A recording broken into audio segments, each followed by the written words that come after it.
गुरुभ्यो नमः। शुक्लांबरधरं विष्णुं शशिवर्णं चतुर्भुजं प्रसन्नवदनं ध्यायेत् सर्वविघ्नोपशान्तये। गुरुब्रह्मा गुरुर्विष्णु गुरुर्देवो महेश्वरः गुरुसाक्षात् परब्रह्म तस्मै श्री गुरवे नमः। वामदेवं महादेवं लोकनाथं जगद्गुरुं देवदेवं जगन्नाथमदेवेशं वृषभध्वजं नमामि। वागर्धाविव सम्पृक्तौ वागर्धप्रतिपत्तये जगतः पितरौ वन्दे पार्वती परमेश्वरौ वन्दे पार्वती परमेश्वरौ। నేను సౌందర్య లహరి శ్లోకాల గురించి చేస్తున్న వీడియోలను వీక్షించి నన్ను ఆదరించినందుకు మీ అందరికీ నా నమస్కారాలు తెలియజేస్తున్నాను. మా గురువు గారైన శ్రీ జ్ఞానేశ్వరాంబ గారి పాదములకు నమస్కరించి వారి ఆశీస్సులను అర్థిస్తూ శ్రీ రుద్రము యొక్క విపుల అర్థాలను వాటి ప్రాశస్త్యాన్ని కూడా తెలియజేయడానికి నేను కొన్ని వీడియోలను చేయదలుచుకున్నాను. ఈ వీడియోలను కూడా మీరందరూ ఆదరించాలని నేను కోరుకుంటున్నాను. శ్రీ రుద్రము అనేటువంటిది యజుర్వేదములోని తైత్తరీయ సంహితలో కనిపిస్తూ ఉంటుంది.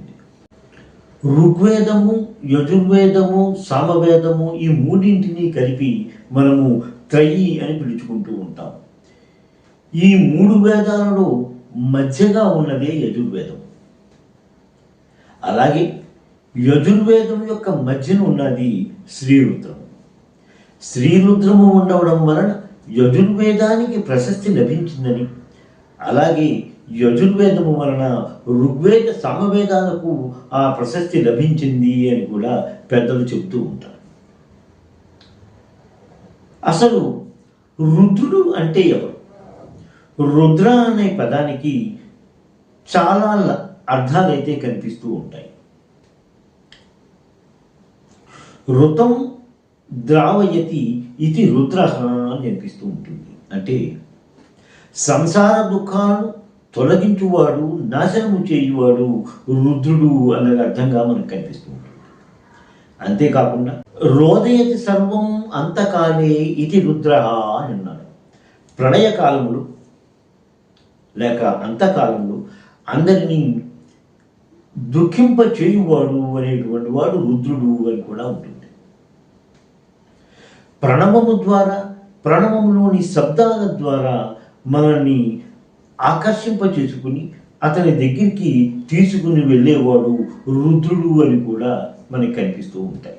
ఇలాగా రుద్ర అన్న పదానికి చాలా అర్థాలుగా మనకి ఉంటూనే ఉన్నాయి. ఈ రుద్రాన్ని కర్మకాండగా, ఉపాసనాకాండగా, జ్ఞానకాండగా కూడా చాలామంది ఉపయోగిస్తూ ఉన్నట్టుగా మనకి కనిపిస్తూ ఉంటుంది. ఈ రుద్రాన్ని స్తోత్రము చేసేవారు, పారాయణ చేసేవారు, అభిషేకము చేసేవారు రుద్రాలతో కనిపిస్తున్నారు. అంతేకాకుండా ఈ రుద్రముతోటే హోమాలు, యజ్ఞాలు కూడా జరుగుతూనే ఉన్నాయి. రుద్రములోని కొన్ని మంత్రాలను కొన్ని కోరికలకు తీర్చుకోవడానికి గాను ఆ మంత్రాలను ఉపాసించడం చూస్తూనే ఉన్నాం మనం.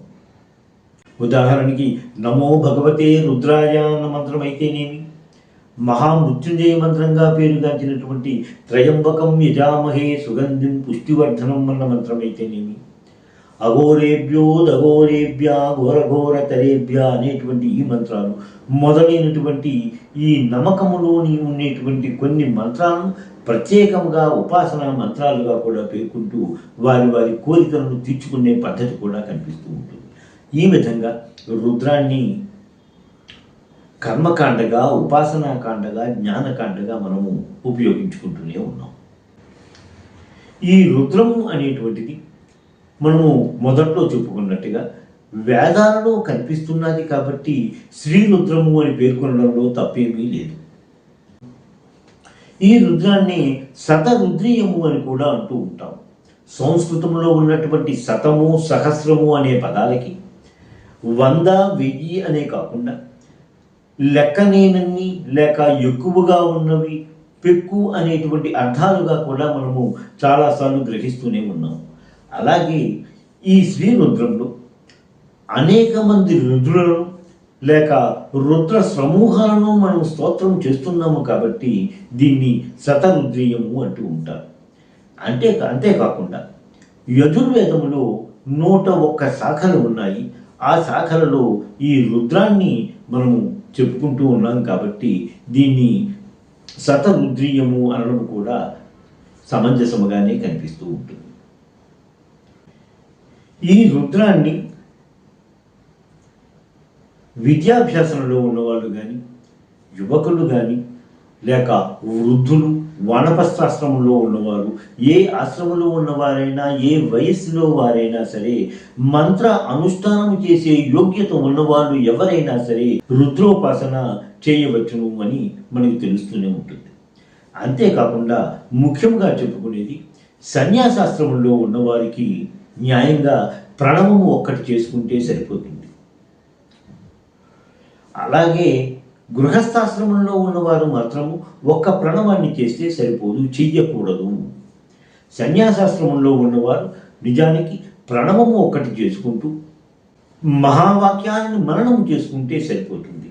అటువంటి వారు కూడా రుద్రోపాసన చెయ్యాలి, శ్రీరుద్రము యొక్క ఉపాసన చెయ్యాలి అనేటువంటి నియమంగా కనిపిస్తూ ఉంటుంది.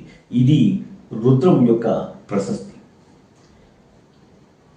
అంతేకాకుండా జాబాలోపనిషత్తులోని యజ్ఞవల్క్య మహాముని అతని శిష్యులు దేని ఉపాసన వల్ల అమృతత్వము లభిస్తుంది అని ప్రశ్నిస్తే యజ్ఞవల్క్యముని శ్రీ రుద్రోపాసన వలన అమృతత్వం లభిస్తుంది అని చెప్పినట్టుగా కూడా కనిపిస్తూ ఉంటుంది. శ్రీకృష్ణుడు కూడా పాశుపత దీక్షను తీసుకుని రుద్రోపాసన చేసినట్టుగా కూడా మన గ్రంథాల్లో కనిపిస్తూ ఉంటుంది. ఈ రుద్రాన్ని పురుష సూక్తముతో పాటు ఉపాసన చేసిన వారికి బ్రహ్మలోకము ప్రాప్తిస్తుంది అనే విధంగా కూడా మన గ్రంథాల్లో కనిపిస్తూ ఉంటుంది. శ్రీ రుద్రము అనేటువంటిది ఉపనిషత్తులలో కనిపిస్తుంటుంది కాబట్టి, ఉపనిషత్తులు అనేటువంటిది జ్ఞాన ప్రదాతలు కాబట్టి ఈ జ్ఞానము కోసము, సంసార సాగరాన్ని సులువుగా దాటి వేయటము కోసము రుద్రోపాసన ఎంతో మంచిది అని చెబుతూనే రుద్రోపాసన జరిగిన గ్రామాలలో కరువు కాటకాలు ఉండవు అని కూడా మనకి తెలియజేస్తూ ఉన్నారు. శ్రీరుద్రంలో నమకము, చమకము అనే 2 విభాగాలుగా కనిపిస్తాయి. నమకములో నమః అన్న పదము పలుమార్లు వస్తూ ఉంటుంది కాబట్టి దాన్ని నమకము అని, చమే అన్న పదము పలుమార్లు వస్తూ ఉంటుంది కాబట్టి దీన్ని చమకము అనేటువంటి పేర్లుగా మనం పిలుచుకుంటున్నామే కానీ ఈ నమక చమకాలను రెండింటినీ కలిపి శ్రీరుద్రము అని చెప్పడమే ఎంతో ప్రశస్తిగా కనిపిస్తూ ఉంటుంది. నమకము మరియు చమకములలో ఒక్కొక్క దాంట్లోనూ 11 అనువాకాలైతే ఉంటూ ఉంటాయి. నమకములో పెక్కు రుద్రుని యొక్క స్తోత్రము జరుగుతూ ఉంటుంది. ఈ చమకములో నాకు కావాలి, నాకు ఇది కూడా కావాలి అనే విధముగా మనకి ఈ విధంగా సాగుతూ ఉంటుంది చమకము అనేటువంటి. నమక మంత్రములలో కొన్ని మంత్రాలు నమః అన్న పదము మంత్రము యొక్క మొదటను, మంత్రము యొక్క చివరను కూడా వస్తూ ఉంటాయి. వీటిని ఘోరతరములు అని, మంత్రంలో ఒకేసారి నమః అనే పదము వచ్చినప్పుడు వాటిని శాంతి తరములు అని అంటూ ఉంటారు. ఈ నమక మంత్రాలలో రుద్రుని యొక్క ప్రస్తావన ఉన్న మంత్రాలని ప్రత్యక్ష కృతములు అని, రుద్రుని యొక్క నామం లేకుండా ఉన్న మంత్రాలని పరోక్ష కృతములు అని అంటారు. ఏదైనా మంత్రము 2 వాక్యములతో కూడి ఉన్నట్టయితే దాన్ని రుక్కులు అని, ఒకే వాక్యంతో కూడి ఉన్న మంత్రం అయితే దాన్ని యజస్సు అని అంటారు. అంతేకాకుండా ఈ నమ్మకములో ఉండేటువంటి 11 అనువాకాలలో మొదటి అనువాకంలో రుద్రుని మనము స్తుతి చేస్తున్నట్టుగా, స్తోత్రము చేస్తున్నట్టుగా కనిపిస్తూ ఉంటుంది. రుద్రుని యొక్క కోపానికి, ఆయన ఆయుధాలకు మనము స్తోత్రము చేస్తున్నట్టుగా మొదటి అనువాకము కనిపిస్తే, రెండవ అనువాకము నుండి 9వ అనువాకము దాకా రుద్రుడు సర్వవ్యాపకుడు అని, మనలోనూ ఉన్నాడు, బయట ఉన్నాడు, అంతటా ఉన్నాడు అనే విషయంగా ఇక్కడ 2వ అనువాకం నుండి 9వ అనువాకం ద్వారా ఆ విధంగా తెలియజేస్తూ ఉంటే, 10, 11 అనువాకాలు పెక్కు రుద్రులను, రుద్ర సంఘాలను మనము స్తోత్రము చేస్తున్నట్టుగా కనిపిస్తూ ఉంటుంది. ఋషులు అనేవారు సర్వజనుని హితులు కాబట్టి రుద్రోపాసన చెయ్యలేని వారికి ఈ రుద్రోపాసన యొక్క ఫలము దక్కాలి అనేటువంటి కోరికతో శ్లోక రూపములో ఈ రుద్రాన్ని తెలియజేశారు. ఈ శ్లోక రూపంలో ఉండేటువంటి రుద్రం మహాభారతంలో ద్రోణ పర్వంలో మనకి ముఖ్యంగా కనిపిస్తూ ఉంటుంది. ఇది ఈ శ్లోక రూపంలో ఉన్న రుద్రాన్ని కూడా పారాయణం చేసుకోవడం వల్ల ఈ రుద్రోపాసన ఫలితములే లభిస్తూ ఉంటాయి. కాశీ క్షేత్రాన్ని అవిముక్త క్షేత్రము అంటారు. ఇక్కడ శివదర్శనము అనేటువంటిది భౌతికం.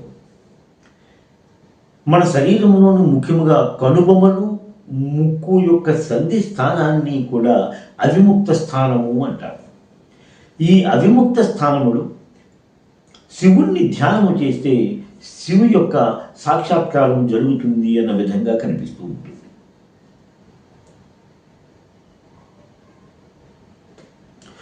రుద్రోపాసన అనేటువంటిది అవిముక్తోపాసనతో సమానము అని కూడా చెప్తూ ఉంటారు.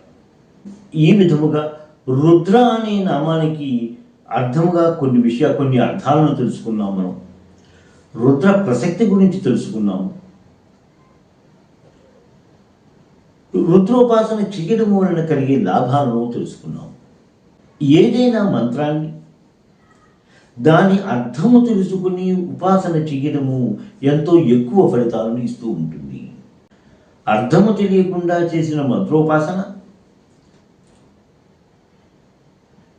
నిప్పు లేనటువంటి బాగా ఎండిన కర్ర లాంటిది అని కూడా తెలియజేసుకున్నారు. సుస్వరముతో రుద్రోపాసన చేస్తే ఇటువంటి మహత్తరమైనటువంటి ఫలితాలు ఉన్నాయి అని తెలుసుకున్న మనము ఈ రుద్రానికి అర్థము తెలుసుకుని ఆ రుద్రోపాసన చేస్తే ఇంకా ఎన్నో రెట్ల ఫలితము లభిస్తుంది అన్న విషయాన్ని గ్రహించాలి. కాబట్టి సులువుగా అర్థము తెలుసుకునే విధంగా ఈ శ్రీరుద్రం యొక్క కొన్ని పదాలకి నా సాయశక్తుల వాటి యొక్క అర్థాలను నేను తెలియజేయడానికి ప్రయత్నం చేస్తాను. రుద్రోపాసన ప్రారంభించే ముందు శ్రీరుద్రములోని 2 ధ్యాన శ్లోకాలు అయితే ఉన్నాయి కదా, ఆ ధ్యాన శ్లోకాల గురించి ఒకసారి మనము గ్రహించుకుందాం. ఆపాతాళానభాస్తలంత భువన బ్రహ్మాండం ఆవిస్ఫురత్ జ్యోతిస్ఫాటికాలింగమౌలి విలసత్పునేందు అంతామృతై అస్తోకాప్లుతమేకమీశమనిశం రుద్రానువాకాన్ జపన్ ధ్యాయే దీప్తిత సిద్ధయే ధ్రువపదం విప్రోభివించేచ్ఛవం అన్నది. ఇది మొదటి ధ్యాన శ్లోకం. ఆపాతాళానభాస్తలంత భువన బ్రహ్మాండం ఆవిస్ఫురత్. పాతాళలోకము నుండి ఆకాశలోకము ద్వారా ఉండేటువంటి ప్రదేశము ఉన్న భువన భాండాలన్నింటినీ కూడా నువ్వు వ్యాపించి ఉన్నవాడు. అక్కడ ప్రకాశిస్తూ ఉన్న రూపమైనటువంటి ఆ రూపాన్ని, అటువంటి ఏ రూపముగా ఉన్నది అంటే జ్యోతి స్ఫటిక లింగ మౌలి విలసత్పుణ్యేందు అంతామృతయి అన్నారు. స్ఫటికలింగము మీదని పూర్ణచంద్రుడు, ఆ పూర్ణచంద్రుడు నుండి నిత్యము అమృతధారలు స్రవిస్తూ ఉండేటువంటి ఆ పూర్ణచంద్రుడు ఆ స్ఫటికలింగము రూపంలో ఉన్నటువంటి అతన్ని అస్తోకాప్లుతమేకమీశమనిశం రుద్రానువాకాన్ జపన్ అనిసం రుద్రానువాకాన్ జపం, నిత్యము రుద్రానువాకముతో జపము చేస్తూ ఉండేటువంటి విప్రోభిషించే శివం, విప్రులకు వారి కోరికలు తప్పకుండా తీరుతాయి అని చెప్పినట్టుగా మొదటి ధ్యాన శ్లోకంలో కనిపిస్తూ ఉంటుంది. రెండవ ధ్యాన శ్లోకం చూసుకుంటే, బ్రహ్మాండ వ్యాప్త దేహా భజత హిమరుచా భాసమానా భుజంగై కంఠే కాలా కపర్ద కలిత శశికళాశ్చండ కోదండహస్త త్ర్యక్షా రుద్రాక్షమాలా సురళిత వపుస సాంభవా మూర్తివేద రుద్రసూక్త ప్రకటిత విభవాన ప్రయచ్చంతు సౌఖ్యం. మొదటి శ్లోకంలో